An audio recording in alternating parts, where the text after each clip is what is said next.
जिन्दगीमा हामीले यिनी बाख्राहरूबाट पनि केही सिक्नुपर्ने हुन्छ। यिनी बाख्राहरू हेर्नुहोस् है, यिनी बाख्राहरूले घाँस खान्छ होइन, पायो भने अन्न पनि खान्छ। तर हामीले चाहिँ भोलिको लागि चाहिन्छ, पर्सिको लागि चाहिन्छ, छोरालाई चाहिन्छ, नातिलाई चाहिन्छ है, यो चाहिन्छ त्यो चाहिन्छ भनेर हामीहरू चाहिँ धेरै पछिकोसम्म सोच्छौँ। तर यिनीहरूलाई केही मतलब छैन, फुकाएर लगाइदियो खान्छ, पेट भरियो सकियो।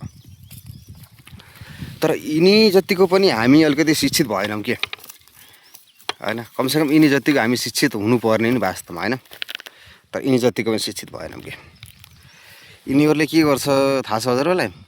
यदि कसैले होइन, यदि तपाईँले अन्त कतैबाट 7 गाउँ छोडेर पनि लिएर आउनुहोस्, यदि कुनै पनि सँग त्यो मेलमिलाप भएर बस्न सक्यो होइन, बस्यो भने अनि कसैले राम्रो लाग्यो उसले पनि उसलाई सुमसुमाउने होइन, चाट्नी गर्न थाल्यो भने त्यसलाई चाट्ने यहाँ हजारौँ हुन्छन् कि। तर किन त्यस्तो हुन्छ थाहा छ?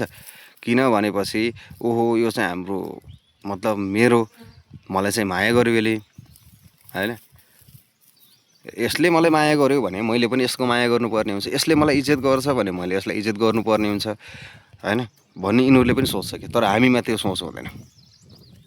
सबैमा नहोला होइन, सबैमा हुँदैन भन्न सक्दिनँ है। मान्छेहरू मैले भगवान् जस्ता पनि भेटेको छु, सबैले त्यस्तो भन्न मिल्दैन।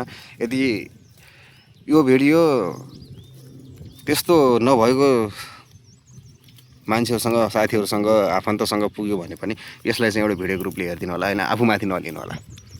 अनि जो त्यस्तै छ त्यसलाई फेरि नराम्रो पनि लाग्न सक्छ, जो त्यस्तो छैन त्यसलाई पनि नराम्रो लाग्न सक्छ, ओहो सबै त्यस्तो हुँदैन भनेर। अनि जो त्यस्तै छ त्यसलाई फेरि यस्तो लाग्न सक्छ, ओहो यसले त मेरै लागि चाहिँ भिडियो बनाएको रे भनेर होइन, त्यस्तो हुन्छ। तर हामी के हुन्छ भने हामी यदि कसैलाई धेरै माया गर्छौँ भने नि त्यसले ढाल बनाउँछ कि ओहो यो त म बिना मरि नै हाल्छ कि, यो त माटकले मरिहत्ते नै गर्यो होइन, किन यस्तो गर्यो त, यसको त कमजोरी यही नै हो, यसैलाई मैले ढाल बनाउनु पर्छ होइन, यसले माया गरिराख्छ म यसको टाउकामा मुती राख्छु भन्ने सोच्छ कि मान्छे।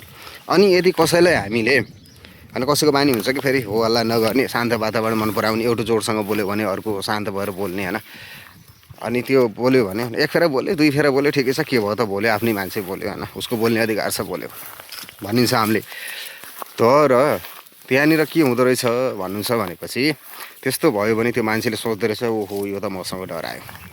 उसले यो बुझ्दैन कि त्यो मान्छेलाई होइन धेरै शोर सराबा गरेको मन पर्दैन, धेरै शोर सराबा गर्नु हुँदैन भन्ने एउटा सिद्धान्त लिएको मान्छे हो चाहिँ यो है, अथवा यसले मलाई चाहिँ रिस्पेक्ट गर्दो रहेछ, इज्जत गर्दो रहेछ भन्ने मान्छेले त्यो बुझ्दैन कि। उसले सिधै सोच्छ यो मान्छे मसँग चाहिँ डरायो त खेल खतम भन्ने सोच्दो रहेछ कि।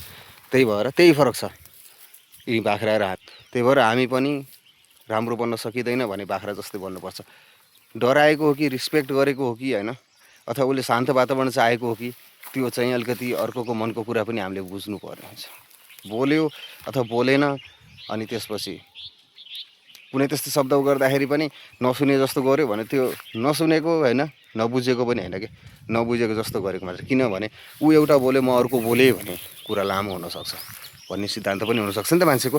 त्यही भएर साथीहरू आजको भिडियोबाट के सिक्नुहुन्छ त्यो चाहिँ मलाई सल्लाह सुझाव दिनु होला है।